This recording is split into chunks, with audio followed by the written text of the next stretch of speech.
This is Solside Up. I'm your host, Sol. Welcome to an hour of beautiful conversation. Open your heart and enjoy.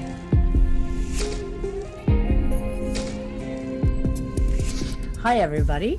This is another episode of Solside Up, and today I have my friend, Alanja Forsberg, with me here to talk about something that's been not just interesting on a personal level, but today we can also see it on a global level, how much trauma and destructive energy that resides within humanity.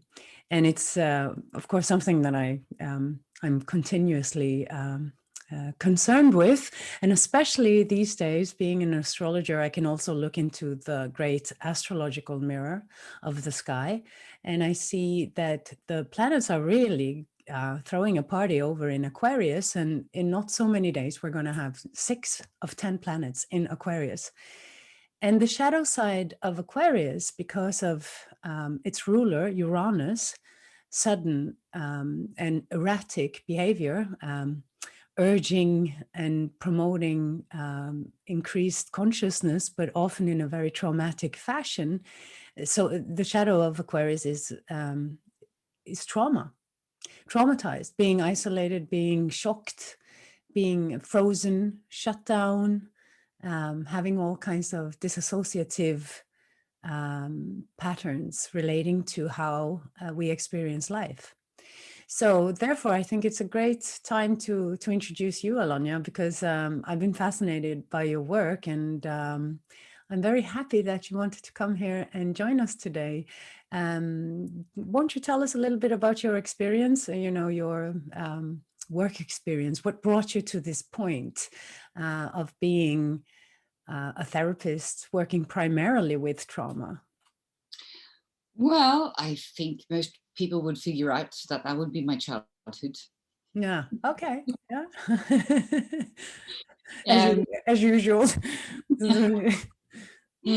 so it actually started with the Stones. I was a very little girl sitting with the water, and there was like some fascination in me. Like I could sit for hours. I could see an ugly stone on the land, and I could put it into the water, and it would suddenly become beautiful. And the other way around. So I had this magic going on. It's like, is it possible to transform something that is dry, ugly, into something beautiful just by changing the environment? So that was when my childhood was healthy. And then we moved and everything went wrong. And so I became so fascinated. My whole journey, all my life has been, why are some people free, loving and compassionate, others frozen in aggression and either violating or self-violating? So that was my journey. It's like I needed to know and how to become free, like how to become a loving person. What is the difference? What did Florence Nightingale do to become the one she became? Dr. Semmelweis, all these Dalai Lama, like the story of these people that become something that's more than themselves for humanity. And that's been my curiosity all the time. Like, what are these keys? How do we get there? Yeah, mentioning that, I've been wildly fascinated by the story of Nelson Mandela ever since I was a kid. It was always that thing. It always caught my attention. And then I was lucky enough to travel down to South Africa and see the prison where he was in for 27 years, locked down. And he came out a king. I would think that 99% of people who stay in such a place like that came out completely destroyed inside. But he came out, with a, here I am, I'm ready to rule now. And it's like, it's been on my mind forever. It's like, what's the difference between him and those other people who wouldn't be able to find that little nugget of gold inside each and every brutal and that's devastating life experience, like being imprisoned under such harsh conditions for 27 years. Well, he got one key, or many keys, but the one that has inspired me the most is to really deeply understand. As he says, it's not that we fear the darkness, but we are afraid of our own light. That's our journey to become our own light. And that is the most difficult thing to accept and to live by, being our own light. Yeah. And this is what I see, you know, because when we work on traumas, like we unlock something that has locked in, then suddenly a potential is there. And we're just as afraid of that potential as we are of what locked us in, because this is known and the potential is unknown. Yeah. So when we work on trauma, this is one of the things that are like so important, like to have a really high roof, because we need to address also what is uncovered when the contraction releases. So my journey has been long, because I heard on the radio, like, first of all, I understood that this family that I'm in, I really need to work on myself. Like, there has to be something wrong. So I wrote a letter to a psychiatric ward and asked if they could take me in. They did. They did? Yeah, they did. And I went there for 3 months. I cut off my whole family. I was 21 years old, newly married. And I just knew that I had to work on myself. But, you know, that environment didn't let me find anything. I just became even more angry, and I got angry at the system. And then I thought, okay, so this system, I need to fuck. Like, I'm sorry. Oh, I need to do something about this. And so, yeah, it's a very long journey that I've had. And so I've been bold. I've been wanting to track down myself, because I understood, like, I need to work on this shit first. So yeah, this is where I am at today. I'm training leaders and other people that wants to become leaders of themselves. And that is to surrender into leadership and not leadership. Leadership, yeah. Learn the difference. That's just leadership, you know? No, good. Okay, yeah, wonderful. Yeah. So when the traumas are still running us, we will just repeat the patterns, you know? And when the trauma is alchemized, it becomes our greatest gold and our greatest gifts. And Well, that brings hope to a lot of people, I think, because, you know, like this compulsory situation that people run into, and I've had it myself as well, of course, you know, where the patterns, the thought patterns and the emotional patterns of the trauma is taking over the machine, so to speak. You know, like it's running its own agenda. It's like, no, we're not going to think freely. We're going to think like completely within like this little box of negativity and potential danger and what ifs, and not see any opportunities at all. We're just going to look into the darkness and into the destructive aspect of it, and people can't breathe there, and then there's no freedom. No, there isn't. And you know, this thing is that some of us have grown up with so much trauma that we don't even realize and know that this is driving us. And the trauma always have a script. So there are two things that I want to mention. You can start to listen to the script, and you can also be a human being of compassion if someone around you has a trauma activation that would either be a fight or seduction method to survive, or the giving up, or the trickster, or the helper role. So these are the 5. So can you just repeat them? It was like so these are so when something happens to us that feels uncomfortable or frightening or terrifying, the first thing we do, we look around in the room we're at. And if there are other people there, we look for the one that has the most integrity, and we check, how does this person respond to this? So in an Avalon, like the retreat that I'm running, like if something is happening, very often people will look to, like, how is Alanja responding? Alanja is sitting still, breathing still, then their triggers don't catch on. But if Alanja goes into action, it's like, oh, then I need to, there's something. But then there are 4 roles that we can have so that's designed from the trauma that we have experienced. that makes us survive. Yeah. If you threaten me and Mm-hmm. I'm afraid and I have a fight trauma, I will go right into my fight trauma. My limbic brain will be activated. I will speak from the language at the age that my trauma was fixated in. Yeah. So you might find me saying, "No, you soul, you stupid. I don't like you. You stupid you," and then just run out. A more advanced fight trauma coming on later in life would be like a lot of projections, or even like me telling you like, well, you always get away from this situation by lying. You never tell the truth, do you? That's also a fight trauma, right? So we can find out where the fight trauma is created by seeing the sentences of the language the person is using. So that's the fight trauma. And then you have the trickster, that in every situation that feels dangerous, or this situation you come into is like just the air freeze and everything is still, there the trickster will make a joke. Oh, so you finally got your victory.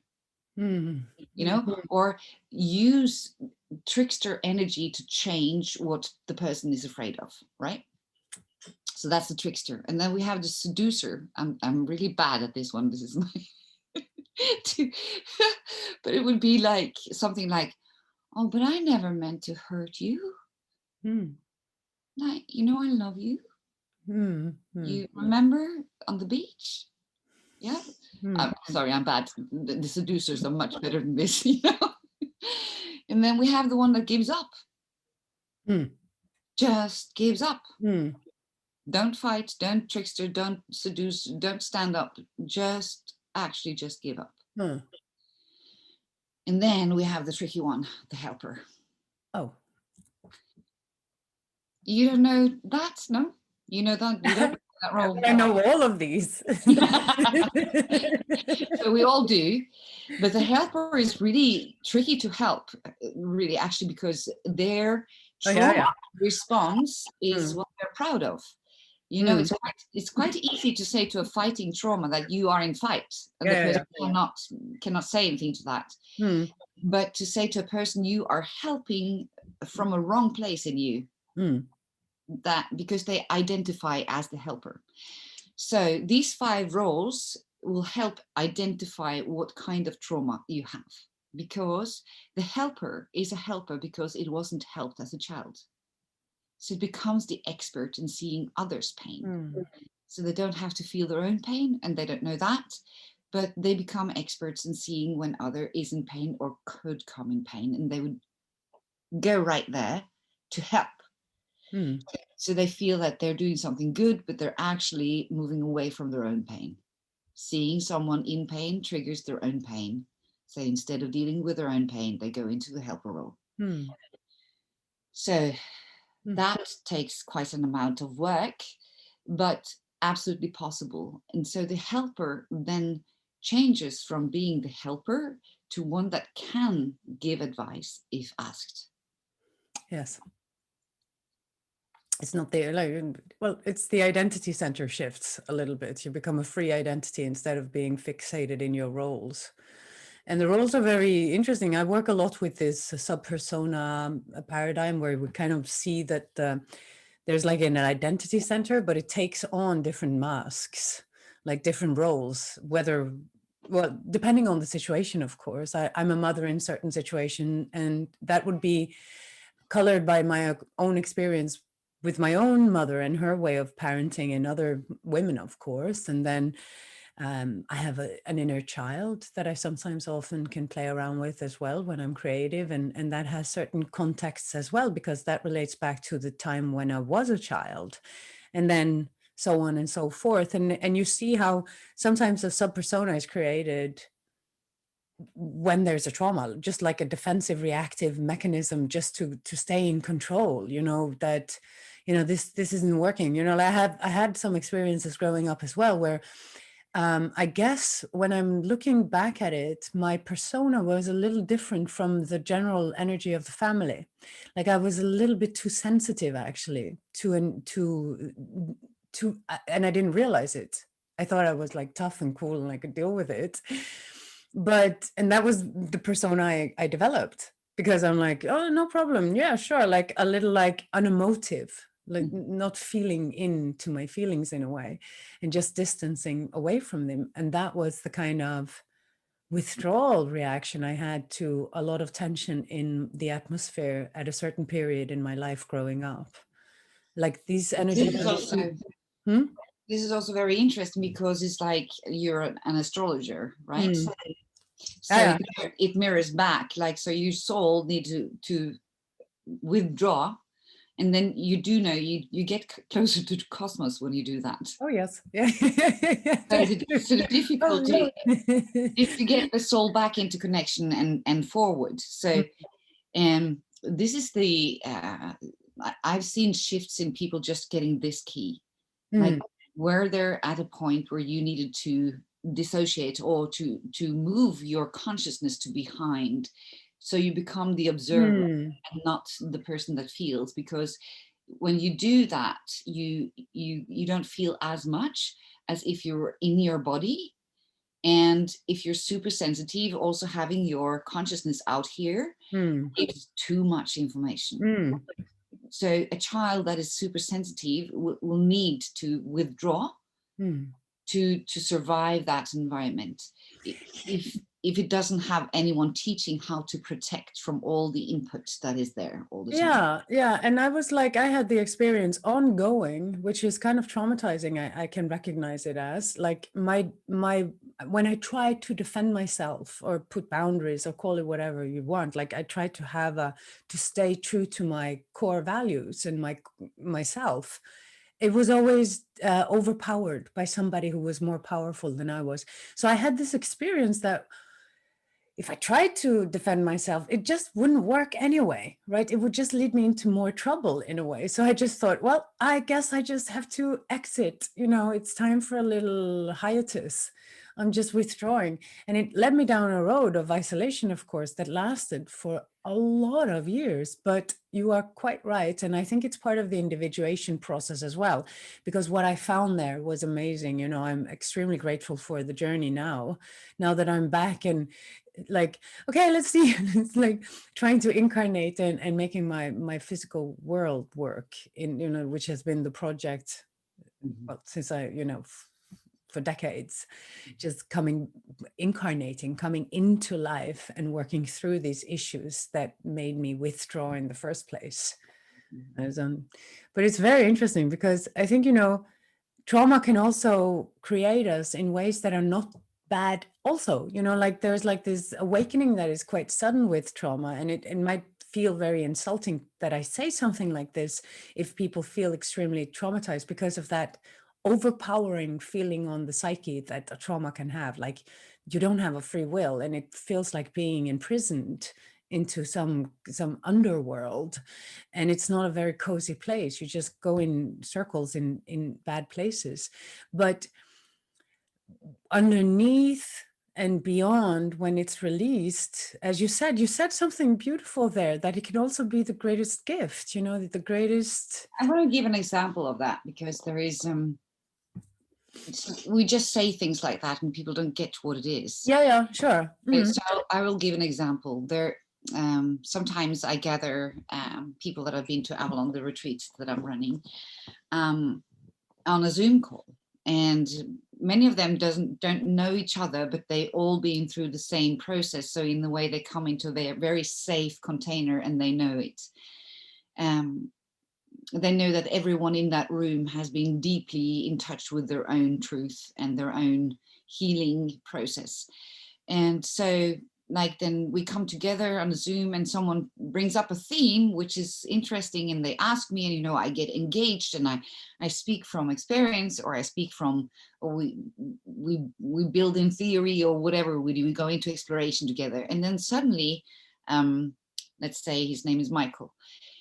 Michael will say, oh, my attention goes to Christine. And I'm like, who, what, where's Christine? Oh, Paige, there's Christine. Oh my God, she's in complete freeze. And I didn't see that because I didn't have my awareness onto it, because I was all engaged in what was happening, But this man, his pattern of trauma was to hide. Hmm. And as he has worked through that thoroughly, he can see and spot Ah, everyone that is hiding. yes. So this is his genius. Like, Oh, I always feel safe when he is there, because he will see the things that I can't see, because of his trauma, because of his work. hmm. The one that I always can count on will see those who falls behind or goes into dissociation or is trying to hide, Hmm. because he will have the eye for that. You know, I can see a fight coming, I can sniff it, you know, because fight trauma is what my father had. And so that I will see immediately. But the hiding I don't see, because that was like, that wasn't my gold to find, right? So his gold, this is what makes the healing of this earth so possible, because there is so many people that are now healing their wounds, and they come with their special gifts to help others to come out of the frozen state or out of the drama. So never question a person's victimization. And there is a lot of people that are like talking about like, oh, you're playing the victim. You know, never shame a person that has been victimized.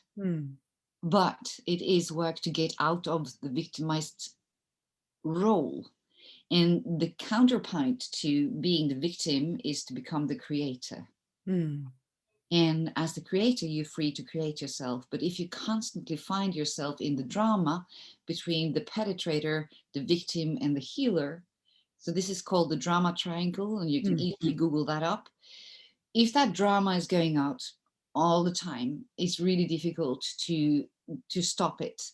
But one of the most efficient ways is to get out of your victim role and into becoming the creator, even if you have been victimized, to see the pattern and choose to be like, if you're in the patterns just going through, you know, if you take the victim role, Saul, and I take the perpetrator role, then there's just one role left.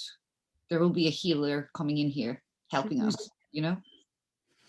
So that drama, instead of living drama, you want to get to a place where you're living your dharma.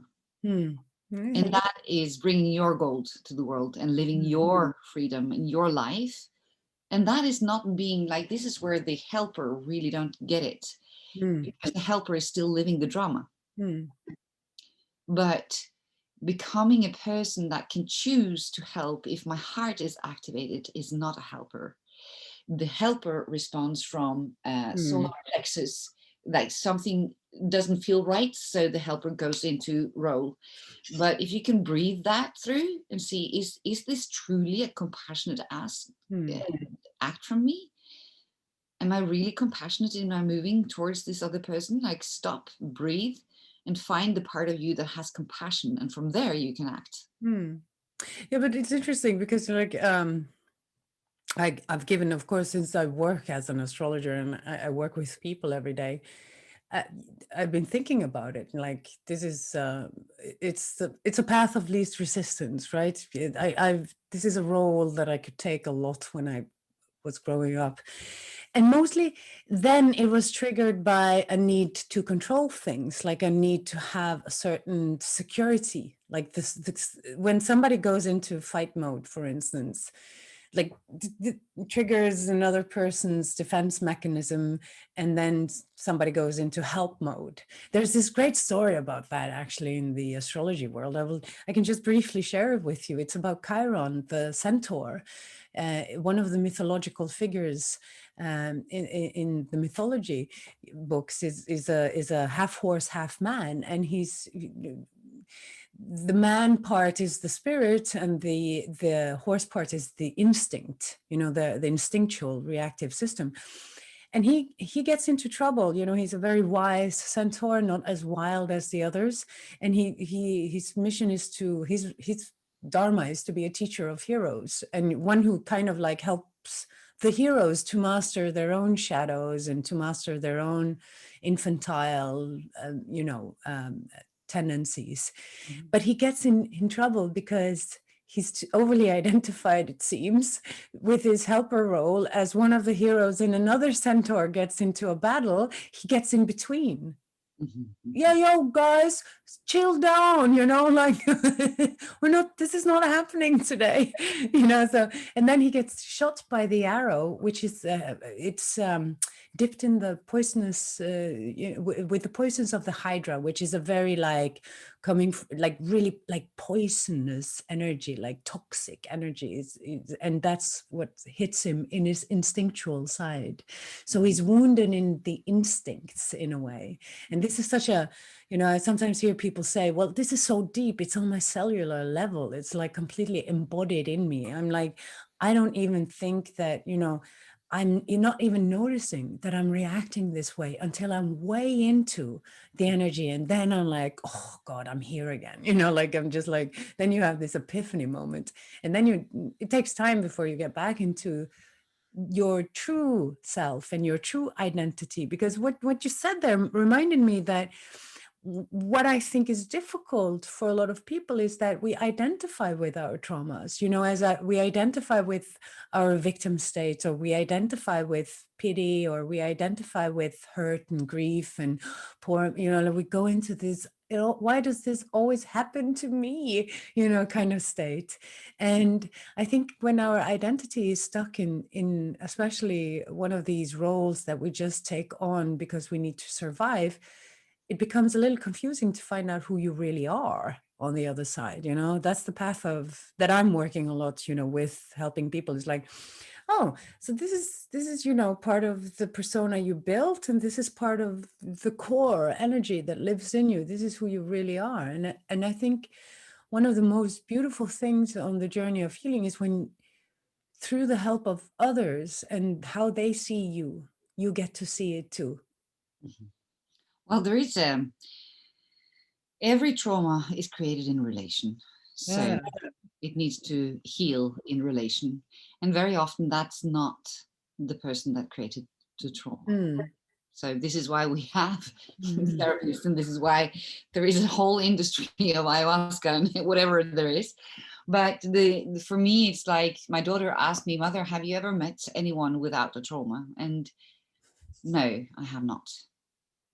But this is also for me, like the parts of me, like there are so many good people that can work on like cognitive work on trauma. But as I worked 15 years in Norwegian psychiatry, I've traveled the world. I went to Angola because I had a client in the psychiatry in Norway that came from a war zone, and I couldn't feel that depth of fear because I've never experienced it. I've never been in a war zone. I've never had my life threatened in safe Norway. So when there came an opportunity, I went to live in the war in Angola, so that I could experience PTSD myself. Like, so of course you can read about it, like I'm a psychotherapist, of course I have the information read to me, but I don't know the feeling of it, and this is why, like, it doesn't help much talking about something that hit your body on a cellular level, right? So I went to live in the war to experience it myself, and the most now I really understand why it is called post-traumatic, because when you're in the war you can't feel it. Like, you have to survive. Like the neighbors killed one day, and like it's just you cannot afford to be in a state not awakened for your survival. So when I entered into Luanda, which was safe, the trauma actually happened me in connection with a dog. That was like really like having, what is it called, this illness that where the skin goes off, and I'd seen this dog a lot, but this day it saw me right in the eye, and I just go complete freeze.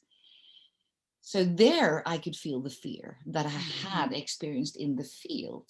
And this is why it's called post-traumatic. You need to be safe enough to be able to feel what you actually have felt. So there I was standing in Luanda City in Angola and giving myself therapy and trying to find out what therapy would help. It took me some time. But the thing is, Most of the traumas that are ruling our lives happened before we had even a speech, language. So pre-language, pre-verbal traumas has been the area that I've been looking for how to heal. So, and you know, that can imply that I might hold a man in my arms for 6 hours for this person for the first time to be able to breathe down and feel safe. You know, you can't talk yourself to that. No, But and I think by him feeling my nervous system is mm, calm, he can adjust to that, use the time he needs, and you know, then maybe for the first time feel that I feel safe, I feel free. that's very interesting because, you know, I have the same kind of approach. You know, I've been thinking about it. I've been wondering about it because the psychosomatic aspect of it is so tangible. You can just, you know, we see that this is not just, why don't you just get over it? Just, you know, let's talk about it. And you can see it how the planets are formed as well. If you look to Mercury, for instance, it's like bombed. It's like peppered. It has all kinds of craters on it because it was, when it was formed and shaped by the collision of other rocks, you know, like how planets are formed, it's through explosion and collision and hurt and like pain. Like we have scars on our Earth as well, big craters on Earth that completely transformed the Earth and her natural, you know, atmosphere, and created lots of changes. So it happens in the little and it happens in the big one as well. But I relate back, you know, what you say there is like it reminded me of the archetype of Cancer. You know, Cancer, the sign in the summer, and Cancer is this. It relates to the stomach. It relates to digestive system, how we digest and process life in general. But I've been wondering about your therapy relating back to Cancer. What is a good therapy? And there's this therapy form that reminded me a bit when you said that long hug thing. You know, how to get into that. Cancer is the formation. It's kind of the persona reaching a stage where you become semi aware of your own needs, but it's about the infancy in a way. You're very helpless and vulnerable in that state. Everybody's a victim in that state because we're so totally dependent on our surroundings at that particular given moment in our lives.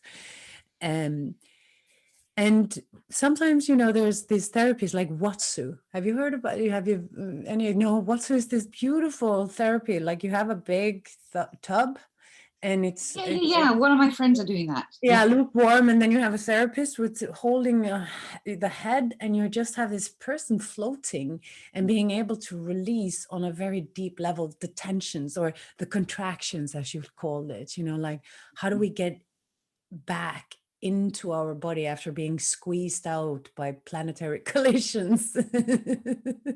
Boom, ow. Well, it is very often to me, it's like, well, that is beautiful. And I have a friend, Oceano, that is running retreats on that in Ibiza. That is beautiful. But I stopped with you saying that every newborn child is a victim, but it's also a god. So having had the pleasure and unpleasure of surrendering back to that state myself, I was crying, but I didn't cry because I was in need. I just wanted connection. There was no victim in me at that moment. There is something that like we see these small newborn creatures as so helpless and so needy, and yes, they are, but they are also the potential. So I think we very often forget that. We forget, like, if you hear the laughter of a toddler, you know that it's free. You know, it's like you can't laugh with that that way. You're in touch with something so much bigger. Yes. Like a little toddler on just a video on Facebook will get you to laugh, will get your heart to smile and to open. Yeah, You know, that's true. their connection, they're in connection. And so this is also for me like the spiritual path that we're on is like we can't reach higher than our roots are down. Mhm. And we often forget to work the roots down. So Mhm. I also saw in the Norwegian psychiatry that there would come in people that I would clearly see like they're not psychotic. They would be stamped as psychotic because they have all the signs of it, but they are in a limbo state of connecting to a higher source, and they're Mhm. getting downloads and they don't know how to integrate them. Yeah. And then they're told that they're psychotic, and then they have to take the pills, and that's just so awful to see that I couldn't be a part of it.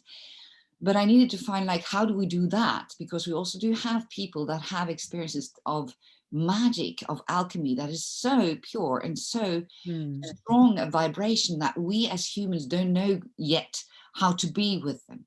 Mm. And that's also been my journey. Like, how do we actually land these incredible insights and upgrades? And I'm sure these 6 planets that you're talking about will make a lot of people have like both upgrades and downgrades or whatever, so like also learning to work on my spirituality, like learn how to surrender, when to surrender, how to surrender, and how to integrate what then lands in me.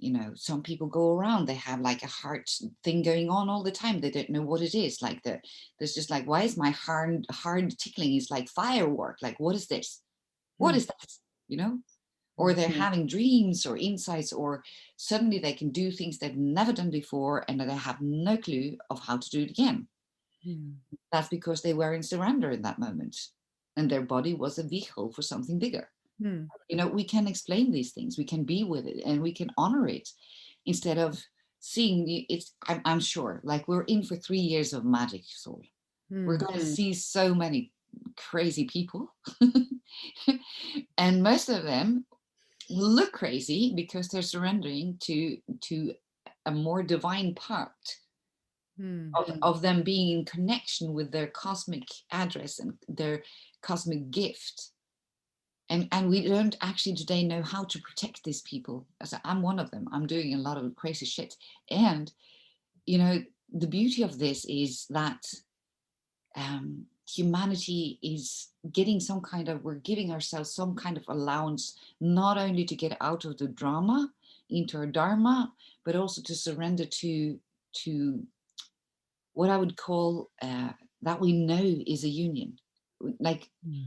like our core trauma is the separation, the Mm. feeling of separation. Yes. We have that trauma, all of us. Mm. So we're all longing for, at some level of consciousness, there's some part of us that is longing for union and Mm. love. Yeah. Yeah, I always, like I always, when I work with healing, for instance, like physical hands-on healing, and I have those experiences, it feels like it becomes extremely evident for me that healing is about remembering who you really are, Mhm. And that's a journey of the heart. The heart relates to courage or core, like it's like this you have to be as weird as you are, in a way, you can't really like filter it down and like, no, I think I'm going to control this one, but because I have a fair amount of weirdness with me, let's say it's reasonable to say that my mind can often be an extremely interesting place. I'm like, like Well, I haven't noticed. You seem like a very normal, plain, dull person to me. So that's why I'm here. yeah, no, I'm totally not thinking about strange things. Never happens. I think one of the most fun things with you is like we can have a complete conversation just texting, and it's so wild out and so far out, and then suddenly we're just done. Like, Yeah, and just that was just fun, And yeah, I love that freedom. I love that it's possible to have a friend where you don't have to explain, you don't have to be serious, you don't have to, like, you can actually just have fun, and yeah. it's okay. And a person with a lot of trauma would, like, immediately after one of the talks that you and I have, go and wonder, oh, did she really understand what I said? Did Yeah, she yeah, interpret yeah, what I said? Like, was she hurt by what I said? Like, is she still my friend? She hasn't connected back in 5 weeks. Like, did I say something wrong? yeah. And with you, it's complete, like we cannot talk for years and it's okay. Mm. There's no drama intertwined, whatever that is called. Yeah. That's so beautiful. And that's like the lines that we can have with other people become so free when we know who we are. And I know that I can have a joke with you and that's okay. There's nothing more to it. Yeah, safety, like safety, and this, like this the insecurity that drives a lot of our social patterns. It's really, like, again, I retreat to my astrology, and I think of a myth that has to do with a young girl called Persephone. She was abducted into the underworld by Hades himself, or Pluto as we now know him, and she was this innocent flower, like completely untouched, pure, totally unaware of her incredible beauty and magnificence, and just blissfully unaware of everything that's called darkness in the world. And then zhook, the earth opens and just eats her. And she's in this, hellhole of suffering. And that's sometimes, when we are in that state, that juvenile, unaware state, this pure state of innocence that she kind of symbolizes, and then suddenly express ourselves spontaneously, or we don't think too much, or we are just in a flow state. And the one who hasn't been awakened yet will go into Hades afterward, and go into the underworld and think all those thoughts, have an afterglow of their own spontaneity, like a hangover, if you like. Like I get it's almost like I call it a hangover, actually, because that's how it feels. And I've been in those situations, of course, but it's extremely evident when you are with people who's done a lot of work on themselves, that you can just completely relax. There's no we're not going into something, like there's no reactive energy involved, like no insecurity. That word, reactive, like reaction or so a person that has worked a lot on her or himself will act in the world. They will not react in the world. And that is a beautiful thing, when you finally can see someone bringing something that would have triggered you to your core. And this time you can see it, you breathe it, and you can act instead of react. Maybe not act at all, just let it be. It's not yours. So it's like, this is the beauty of becoming more and more free. You are more and more free of getting into the dramas in your life, and you have a conscious capacity to create the relations that you're in. It's not always that the other one wants to do that, but at least you have the choice. So the beauty for me is like seeing when one person asked me, like, why did you create this, Alanja? Of course I created this because this is what I would have needed. I would have needed a place where people were grown-ups. I would have needed a place that were wise, that wouldn't just like spin off if someone did something and then go into some fire somewhere. So this is what we do. We create what we need, and when we don't need that anymore, then we create something new that the world needs or someone else needs, because it's about, like, if I can become content in my life, then I can give back, So for me, it's like, as a psychotherapist, as a mother, as a leader, as a trainer, it's like I'm getting less and less interested in training.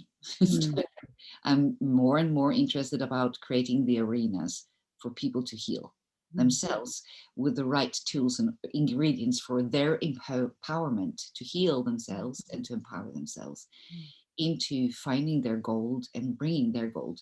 But there's a very huge, large amount of young people that are like in the giving mode before they have received.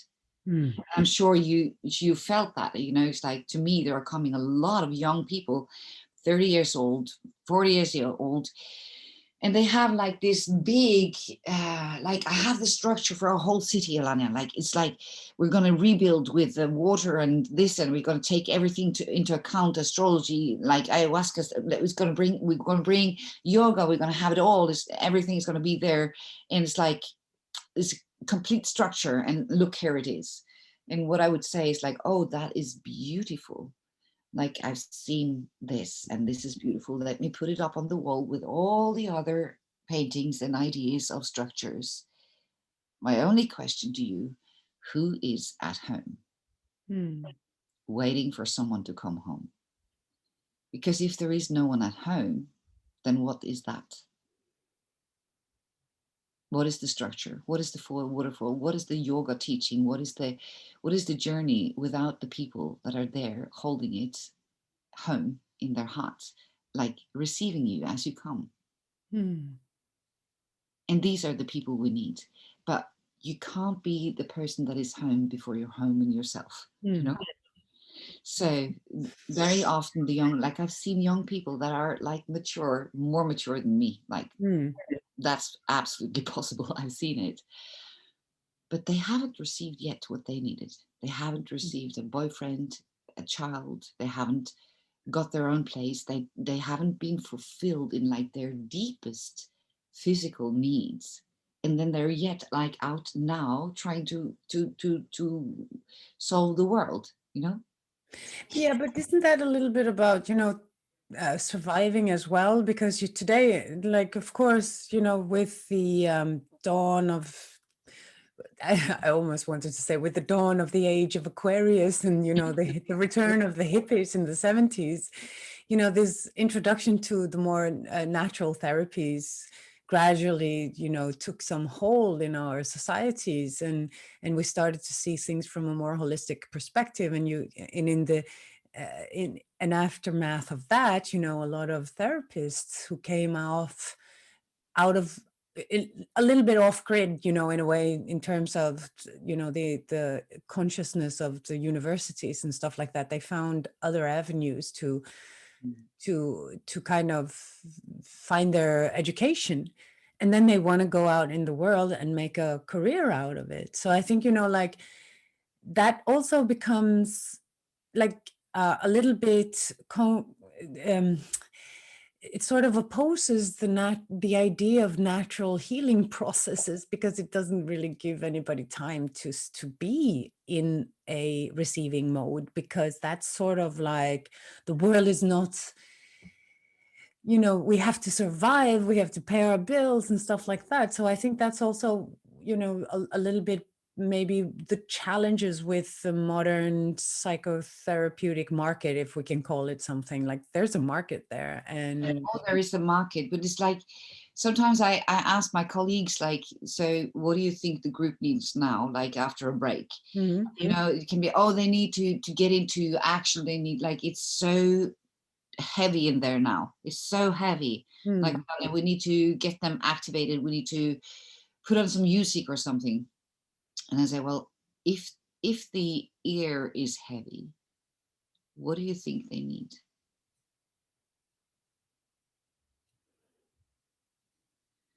Sometimes it's just time to rest, you know? So we put on pillows and we hold each other resting. Because if you are in growth in yourself and you're experiencing a lot, like you would do in a retreat like that, there also is a time where you actually just need to rest. Of course. Maybe sleep.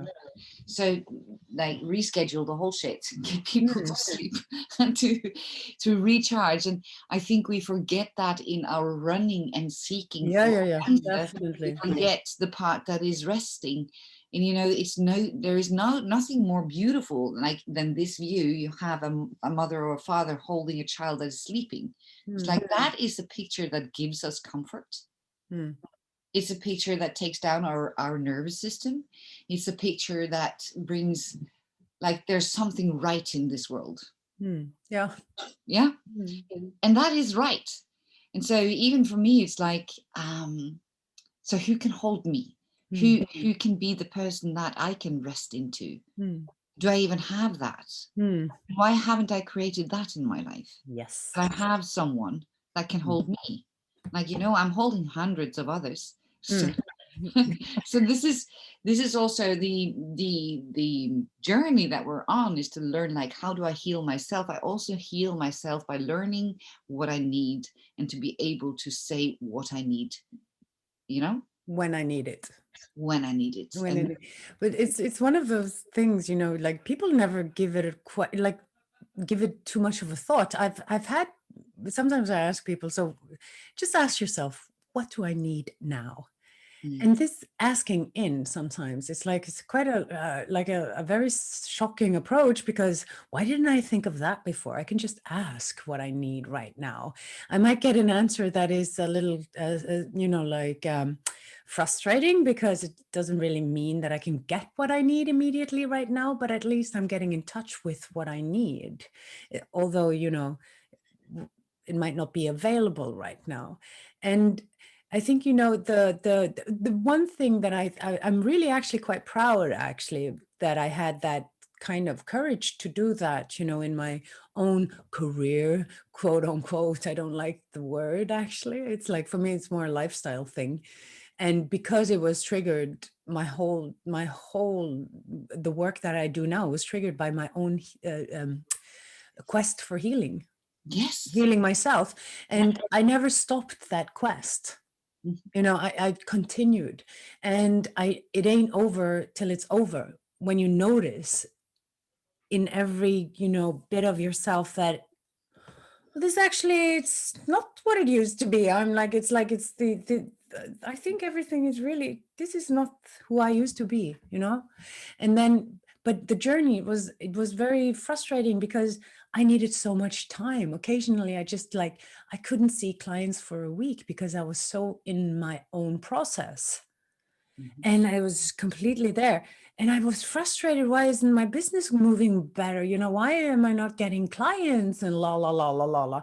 And it was, for many years, I was like going up and then coming down and going up and coming down. And every time my energy went down into the underworld, there was like complete feeling of desert in my life. I was not able to work.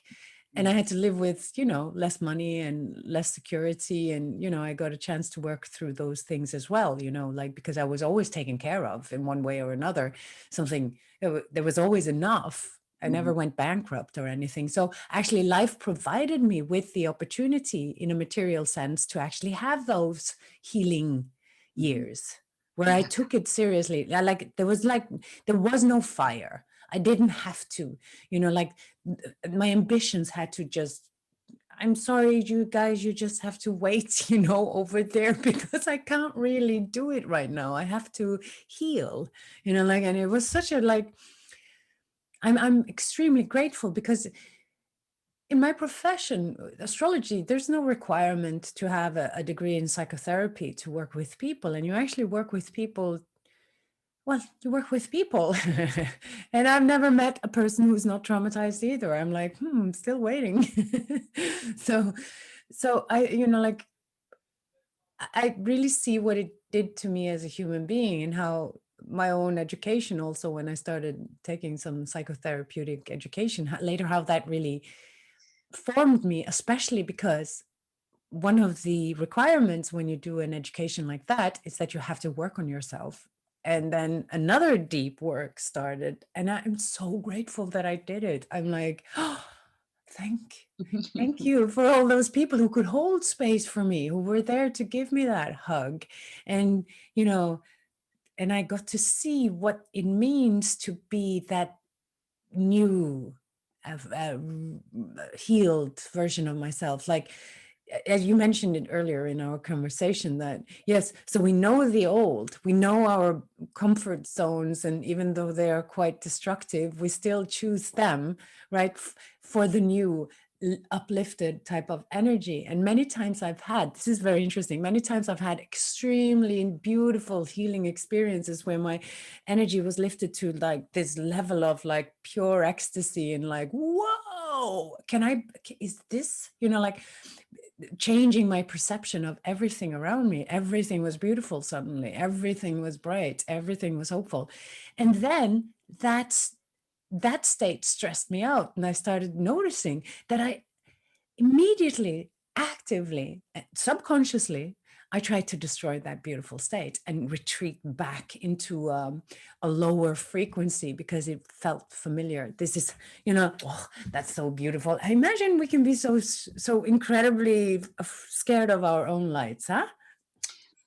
We can and we are. And, life will give us, and this is also what I've been like, I've had several times in my life where everything is just taken, Yeah, like, you're done, you're out. and you grow on these experiences. You find a deeper layer of yourself. You integrate darkness that is not bad. And this is where humanity really needs to go. Like, we all need to get to the place where we understand that pre-creation, like before any creation, then what was there? What was there? So I had I'm 52 years old. I'm a psychotherapist, I'm a social worker, I'm a director of the theater, I'm coaching, but nothing teaches me more than when I'm forced to surrender. Nothing has ever taught me more than the times in my life where I just had to surrender. Like you said, I couldn't do, I had to be in it. So even if I'm old and even if I've worked much, like, to be prepared for what I am here to do, I still have these experiences, and coming into a space of pre-creation where there is only two things, or I can't see if it is two, because there's an awareness and there's darkness, and that's because the light is not turned on yet. But there's no bad. It's not, darkness is not bad. That's what humans are putting into it. And I know we've talked about this, but it's so close to my heart, where we need to re-understand. And nothing happens without friction, An egg cell and the semen cannot meet without that there is a meeting point, right? And they can't produce anything on their own. But together, they create a union, which is called human, right? A new human being. And like, we're on this journey of healing in humanity, and we have to come to the part that stops seeing things like, the worst thing a person can say to another person is like, oh, I see there's a dark spirit in you. Oh my God, yeah, that's for me, that's abuse. It is. Oh, that's so abusive. I'm like, yo. That's really bad. Yeah. So we can be afraid of a lot of things, but projecting darkness into another human being, then you've stepped over so many. I've had that reminded me of a traumatizing experience, one that really pissed me off to the nth degree. When I was my daughter was little, I brought her down to my then current workplace, and which was a therapy place. There were plenty of therapists. We were, of course, it wasn't like an organized working under one banner. Everybody rented on their own initiative. So there was no like quality checking each and every one. Everybody could just get an office there. And there was this lady, and I mean, she was not part of the core group, but she came in and she saw my newborn child, and she went, oh, this one has like this and that and that and this karma. I'm like, are you kidding me? Are you kidding me? Huh? What the hell? Oh God. I really wanted to punch her face there and then. I was like, you don't say that. I'm full of hormones. You're aware of that. I mean, where's your empathy, woman? And it's like, do you know what you just did there, you witch? The fuck? Whatever, like, there is so much need. There's a huge need for us to learn how to stop fight traumas. Because fight traumas acting out in this world is the thing that is creating every war. There is a fight trauma behind. Okay. Underneath every fight trauma, there's a scared child. Yes. So we've got work to do. in the world in general. Yeah, thankfully she was, but I think, getting pissed like that, Mhm. like having an anger reaction as well, it's rather healthy, actually. That one was healthy. Yeah. I'm like, Jesus, my boundary is right there. You just stepped on it. I mean, Oh, yeah. Sol, a person that had a parent that had a fight trauma, very often in that situation wouldn't be able to even say something. If it wasn't, if it wasn't you that had that capacity, that person would just have swallowed what she said. Hmm. And so this is what we are swallowing down, all Yeah. the shit that people are aiming at us. And if we're not in position, and this was my whole journey, it's like people can send so much shit, I will just take it. I will just take it. And then I would use months on the inside to find out, what I meant right? Is there something bad in me? Have they seen something I haven't seen? Is it my blind spot? And using a tremendous amount on energy to trying to find out, but the shit is in me. So it's staring me up. I can't think clear. I can't be like it's in. So I need to get it out before I can actually see whether it's a truth or not, and we're not trained. This is like, I wish we had schools that trained in relation. Oh, yeah. How to relate, how to give back, how to stop mobbing. Like there's what is it called, bullying. It's like, I'm training my daughter to not be bullied, and I'm so happy I'm one of the people that knows how to do that. Most people don't know, and it's like, it has to stop. Bullying is not healthy, and it has to stop. And that also goes for high leaders in our society that are bullies. They need to be stopped, right? Oh, the bully will make it, you see, because everybody is afraid of the bully. So not if they're trained to. Not if they're trained. True. Yeah. I couldn't agree more. There should be a class in school called intimate relations and how to breathe through them. Just how to stop a bully. Yes, and not just a bully. How to stop anything that's kind of abusive and violating to our boundaries. I can feel extremely violated by somebody who shuts down as well, using it as a technique to get attention, of course. There's so many different ways of mistreating other people and mistreating oneself, like where the respect just disappears. Then I think, so we also need to speak about, so how do we become positive people? How do we actually survive? Because we talked about all the, so there's also a need for me to say something about, there is something that is unbreakable within you. That is your own light, I've come to work with a lot of people that are suicidal and depressive, and depression is a lockdown of movement. It's like, so for humanity to have hope, for us to have hope, start with yourself. It's just one task. If you stop taking the task for everyone else, if you stop being the helper out there, or the seducer, or the trickster, or the fighter, or the one that gives up, if you concentrate on getting to the depth of you and to find your gold and your joy and your creation, well, then you have completely different feet to walk into the field of the world with. So there's something I just want to emphasize, how it's not selfish to work on yourself. It can be the most abundant and united form of action you actually can do to heal this world, is to become true, to understand how it is to surrender, both inside, but also surrender to your higher capacities, and learning to surrender to lead yourself, and at the same time being surrendering at service. You know what? This is it. This is very important stuff, because people feel very often obliged to the things that hold them down.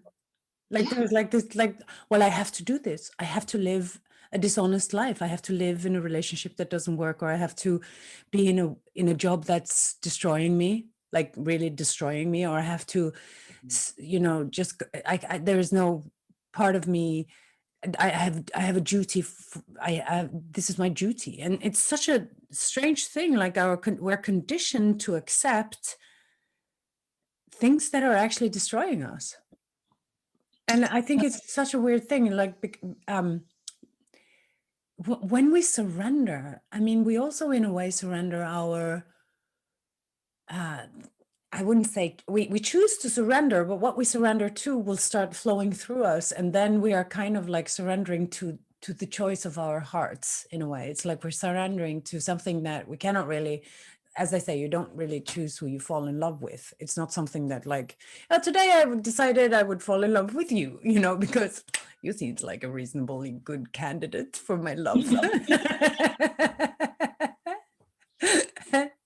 No, so it's like I think a little bit of the distrust that we sometimes feel when we talk about surrender is what is it that I'm surrendering to? Is it pure madness? Like what's happening to me? So this is super important because like this I could teach about in like 5 hours. Probably. 5 hours. Yeah. But the surrender that I'm talking about is the surrender that can happen when you have integrated as a human being, like you've gone through your individuation process, because then like before that you would only just surrender to your victim, to your scars, to whatever is. But in the moment you got some kind of balance between the feminine and the masculine in you, you know that you can use your feminine and you can use your masculine. Like there's something coming into a marriage inside of your soul. It's saying like I somewhat feel whole in some way. And if we look upon like development stages, it's like if you use the spiral dynamics, this will be the yellow level of and then you have Keegan, and there are many people that have tests, and they have Susanne Koch-Reuter has a test that will point out to you really quickly where you are in your development. Okay, really? Wow. Yeah. And so there are so many tools, there's so many ways to start your way. But the surrender that I'm talking about now is not this like, oh, I surrender to whatever shit happens in me and I just go with it. It's like, this is the psychology of the 1960s, where the psychiatrists and the psychologists were saying like, just get your anger out. Just get it. If you're angry at a 3-year-old, get it out. Nothing has been more traumatizing than that treatment. It's like nothing has created more shit in thousands of people surrendering to just blow their shit out on their children. It's awful. It's terrible. But the part that I'm talking about is like when I am integrated enough that I can surrender deeper layers of me. Like exactly, that's what I'm talking in about. connection with you, I can say like, oh, so I really like you because you're so pretty. And I can, damn, thank you. You got better light than me, and you got more color, and you look like 20 years younger, and you're not. But I can surrender to a deeper layer in me, is saying like, Sol, I really feel you're beautiful because I always feel that your heart is with you. And in connection with me, I can feel your heart. So I can surrender to deeper and deeper truth in our connection, and I can share deeper and deeper truth into connection. So yes, exactly.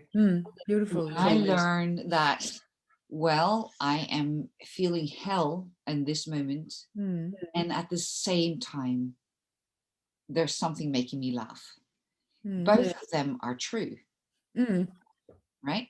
So when you come to this part of yourself where you can hold several different realities as one reality, you come into an integrated part of yourself.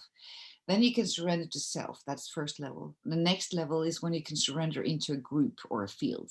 And I'm sure everyone that's listening to this has been into a group where you suddenly hear someone saying like, oh, there's such a sexual energy in this room. I can feel it. It's not me, but I can feel it, or someone can say, oh, I feel sudden grief. Like there's a grief. There's a grief in me, but I also feel there's a grief in the group. You can surrender to a bigger field, and that will be the next level of development actually. But then something crazy happens. You start to surrender to what I would call the divine. Yeah. where your persona is put aside and you are surrendering, doing crazy shit out there. Mm. And it might hurt your persona, but if anyone asks you afterward, would you do it again? Your answer would be yes, because Of you know course. it's pure. Yeah. Absolutely. So we have different levels of that kind of surrender. And then there is a collective divine surrender, which is the unity that we're all longing for. Well, like the last couple of years, we talked a little bit about that in me and you, about these kinds, the more spiritual levels, the experience of being connected to something that is just so vast and big and wow, like beyond words almost. It's hard to verbalize. But when I sit with that or sit in that, I feel like everything is exactly the way it should be. It's like there is some sort of perfected form inside that surrender. And through it, it's just like the inspiration that comes through is so intelligent. It fits in, into the fabric of everything that goes on in such a coherent way. It just feels like this is so coherent, like my dreams, my experiences in the world, something random happening when I met somebody on the street or I saw something, my meditation, what goes on in my mind, something I found on the internet just randomly. There's just synchronicities everywhere. And they are just completely floating into each other. There's this feeling of being in a flow state. And I think that returning to the infant, that's where the child is. But as we grow up and we go into the world and we get knocked down and we get, knocked up, we get all kinds of in our faces and we heal from that. There is the return to that state of innocence, cosmic connection in a way, if you want to put a word on it, because that's really how it feels, nature and cosmos. Yeah, but it's like that's your nature when you're born. Some people are actually born with the traumas, like collective Yes, trauma. indeed. Yeah, I agree. Oh yes, but still the innocence is there. It's like and the light. But there's something about like, why do we grow? Like, what is there is a longing. Like, if you have a seed and you put it in the soil and you give it water, it will create roots and it will it will stretch because it has. Like, why doesn't the trees become 400 meters high? Like, but they bear their fruits when they're old enough to do it. Exactly. And that's the thing. It's like we're often requiring for people to like give your fruit, and they haven't grown into the fruit state yet. No. So they still need nourishment, right? And this is super important because I see so many people that are not grown to the fruit stage of their life trying to give fruit, and in that they're giving their powers away instead of healing. Exactly. So it's like, and then we forget the most important thing for that seed. You know what that is? It's the soil, it's the death.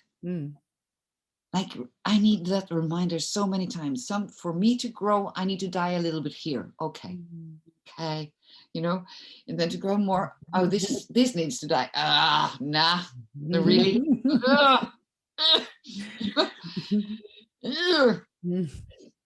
I don't like it. But like, life is this reminder of growth and death and growth and death, and we cannot grow without dying a little bit. That's true. And so having the soil as like, okay, so what is my soil created? Like, what is in my soil, and what do I need in my soil to grow? I need more than just light and water. I need the soil. And that is really understanding that at times in life, there will have things that there will be branches that I need to cut off for them to go down and die, so that new ones can grow, and maybe those are the ones bearing the fruit. Yes. And you see, when you do that with the plant, it tends to juice up a little bit, because the dead weight is over. So you get new vitality and new life. And what you described there is so beautiful, because I can just take it. And this is how I see the astrological wheel, you know, in evolutionary astrology, which is my my path in astrology. We see the year as a continuous evolutionary process. It's not just like 12 signs and they're completely disassociated from each other. They're the natural continuation of the sign that came before. So it sort of describes an astrological year beginning with Aries, which is the seed, and then the soil, which is Taurus. And then with Taurus, you have the gardener. You know, that's sometimes what I see myself as. I'm a gardener. I'm just here to figure out where in this stage, because there will be, after there's been summer and, you know, some fruits, and then there's winter and death. And then there's like hibernation state where we are now, collectively speaking, because of the, well, the winter is a time when you, especially up here north, where we naturally become a little bit more introverted and just start looking inside instead in rest. Talk for yourself. Talk for yourself. True. I'm sitting in a cottage in south of Norway, you know. This wallpaper is hated by my whole family. And I said, like, if you want this wallpaper to go, you have to deal with what is behind it. So it's been there for 30 years. There's something about what you're saying, like the death needs to be included in our process. And like, as young people, we're like, no, I don't want anything of me to die because I've used so much force to become who I am. Yes, the investment. Yeah, but there is like, there's a change that needs to happen, that you go to forcing life to become a life force. Yeah. And in becoming a life force, you need the earth under your feet, and to stay on your feet, and also know how to bring the source, or whatever you call it, into your being, into your embodiment, to be aligned with the whole, like the magma, the earth, the Gaia, the me, the bigger, the atmosphere, cosmos. It's all there, always, and you cannot not be a part of it. But I think the last thing that I had this sense and feeling, Sol, if someone of the people that are listening have questions, like we can do it again if there's some specific questions. Yeah. But there's a part that I really want to share with your listeners is, how do I find my purpose? And to that I have one sentence. What is it that you, through your life, you cannot not do? Yes. Look through your life. In different situations, it's like sometimes you just had to do something. What was that? That might be your vocation. That might be your devotion. So there's always, like, even me, if you'd asked me when I was 3 years old, what is your devotion? What is your purpose? I would say, look at the stones. Look at the stones. That would be your purpose. You would say that. Watching the stones, lifting the stones in and out of water. That's interesting. I never thought about that. What would I say if I was 3 and somebody asked me what would be my purpose of my life? I'll go in and see. Yeah, I was fascinated because I knew by me moving my hand, I could make it to be ugly and I could make it to be good. Yeah. And I could like both of them. Very interesting. Yeah, wonderful. Thank you for sharing all that. And yeah, the work continues. I mean, right now the world is in a collective trauma state, because I think this COVID is going to scare us a little bit, because everything that happens in society happens so suddenly, and suddenly your yoga center is closed, or suddenly that thing is over, and then you have to adapt. And I think a lot of people, actually younger people, might get really stressed out by it, you know, like there's so little certainty in society. Where are we going? It's like the apocalyptic mindset is really becoming visible right now. It was always there in the underground, but now it's like really, like, maybe we just lost hope in so many ways. And I'm very concerned with, you know, my mind always goes to the young people, because you know, I really feel that strongly in me, that this is, you know, parts of why I'm doing this work now might be because later on we have a whole generation there needing to learn to connect with themselves again and live on this planet with all this chaos. But about your work, I mean, do you have anything coming up now despite COVID or everything? No, you're just in a period of, you know, pause, but people can still get you for one-on-one consultations, right? Yes, but Yes. it's like, to me, it's like I love my work so deeply. I can't wait for the day that I can bring Avalon up and Yes. out again. Mm. Because I really love to work with the pre-verbal traumas and the gift, because that's where the gift is. It's like it's always connected to the very early stages of our soul hurt. So for me, it's like the most beautiful thing that I can say is when a person stands up and says like, okay, all the layers is off. I'm this, and I'm free in being this. Mm. So for me it's like but things are changing so much. Like my whole team is gone. It's like Mm. there are waves, and I'm receiving, and I'm seeing this time. I think I have a little bit of a different, that it feels to me like Gaia is pushing up every shadow there is Yeah, it feels like that. Mm. for us to learn to take choices and to make wise choices. And so I can choose to be desperate by having my children at home every day, not getting them out for dance or football, or like to have my free space. You know, I could take that as very devastating, or I could take it, oh, this is actually an opportunity for me to teach them how to cook food. Yes, exactly. So I have choices every day. Yeah. And so it's like, I feel like Gaia is just saying like, okay, so let's get this shit up. So, and if you don't get it, I'll send some more, you know, for you to get it. Like, learn to make wise choices and have discernment on behalf of humanity in like everything you do. Mm. If we can come to that awareness, like we will come together. And so that's also my hope, is that this podcast, other podcast, whatever it's called, calling upon people to wake up to their responsibility to be grown-ups. Mm. And to be a grown-up, you first have to wake up, then you have to shake up. You know, the four of those, I don't remember that. And then show up. Mm. Show up, yeah. But don't show up before you're grown up. Yeah. So do your work, find what you need to work on. And you know, if your nervous system is always on the alert, Mm. ask the person that is around you that you feel have integrity and that has a calm nervous system, and ask the person, can you just hold me? Mm. Don't caress me, don't do anything, can you just hold me and say for 1 hour repeatedly, you're safe? Mm.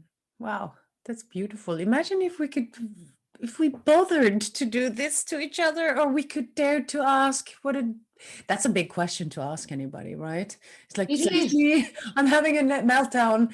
Like, could you please No, hold because you me? know, I don't even need to have a meltdown to ask for that. No, but like the nervous system is having a meltdown. Like I can't regulate No, my no, no, no. nervous system. Some people are actually living with a tensed nervous system all I the know. time. Yes, They, yes, yes. they don't Yeah, need they don't recognize it no, as a meltdown. they don't know Yeah, the sure. difference. No, no. But you know, if there is a person that is Mhm. grown up and has integrity getting that question, I will not imagine that person saying no at Of all. course not. That would be like, of course is the answer. Yes. With pleasure. Yeah. I'm happy. Thank you would be the answer. You Yes. so that like the vision I had with, and I keep repeating it, maybe people are getting bored with it, but I saw this beautiful vision of people with their crown chakras opened, and it was this feeling like, ladies and gentlemen were the words I heard. Ladies and gentlemen. It's like, and it's like, and then I knew instantly, when that is a thing, when you have that thing going on, you can trust these people. They would say I'm sorry if they mess up, because that's, nobody's perfect, you know. And so it's not a perfect state, but What? Well, but that's the integrity for me. It's like I'm holding space for everything inside of me and I'm aware of it. So when I'm aware of something that happens that's beyond my, like when it, you know, Yeah, I know. that could have changed. I could have done that differently, but I didn't. Then I will still show up and say, I'm truly sorry for that. It was not my intention. But, you know, that's returning to trust. Well, I that's think also because a grown up. then you can trust the grown up. And I think that's what we've all been missing. And you see the distrust we have to our politicians as well. And it's understandable that it's there, you know, because it's been like mistreated. The power they took, you know, they got. Well, They they got didn't. that power because humanity is afraid, and so they will choose the strongest bully there is. Yeah, probably. Yeah, well, we saw that. Yeah. Oh, that's another loophole we could easily go into, but I love it. It's the macro and the micro perspective. It's me, and I agree with you so much. The work that you do with yourself and for yourself is the best investment you can do in your life, because it carries such an interesting effect on your surroundings, and it bleeds over to everybody that you care for. And then suddenly the ancestral karma stops with, well, with me in my case and with you in your case. And it's just a gift to everybody. I think, you know, it's for inspiration for everybody. And I think that is like humanity will change under two conditions. Either they have to because they're in too much pain, Yeah. or because they're inspired to. Yeah. Yes. So this crisis might be a healing opportunity then. That's what I think, at least, you know, like sometimes, I mean, you see people don't do anything. They wait until they have to repair it. I think there is something about time and timing in this. Yeah. And for me, the most important thing is like, if I, as a human being, know that I have something to do, then I should keep my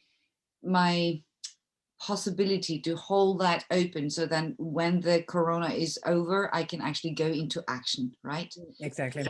Because I know that many people now are looking like, oh, I need to get another job. I need to, if it is your true devotion, if it is what you cannot not do, then hold your stamina on this and ask for help around. Because if you're truly doing your gift to the world, it should be supported in these times. Absolutely. If you ask. Yeah. That was yeah, thank you. I know what that was. One of your spontaneous transmissions. Thank you. Well, it was a beautiful, beautiful time with you here. I so appreciate you and what you bring to my mind and to the world in general, and how much fun we have together. So thank you very much for coming, and yeah, for sharing. People can reach me at alanja@gmail.com. And that's it. Yes, and I will have that email underneath as a link. So I don't work with many people, and so you need to be very beautiful. Okay, thank you.